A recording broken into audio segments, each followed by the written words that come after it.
making it smoother and softer, keeping the skin hydrated and retain moisture. 1 tablespoon of sugar. Sugar is a natural exfoliate, can be used on face and body to achieve a smoother and more radiant complexion. And 1 teaspoon aloe vera gel to maintain a skin hydrated and retain the moisture, especially preventing dryness skin. This combination can help brighten and youthful complexion. Sugar and aloe vera gel create a natural scrub that exfoliate and hydrate the skin. Especially anti-aging may help reduce the appearance of fine lines and wrinkles.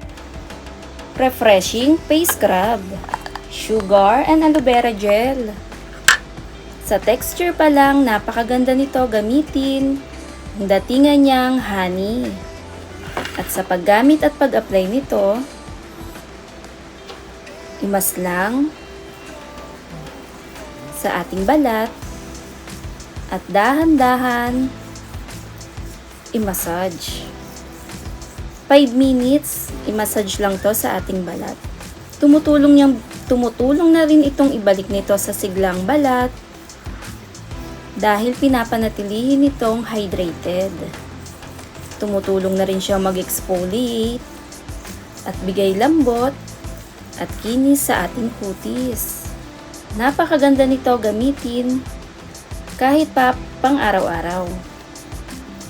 Sobrang lambot, kinis at kintab sa balat. Pagkatapos banlawan, gumamit lang ng mga moisturizer, moisturizing cream para ma-maintain niya ang lack of moisture.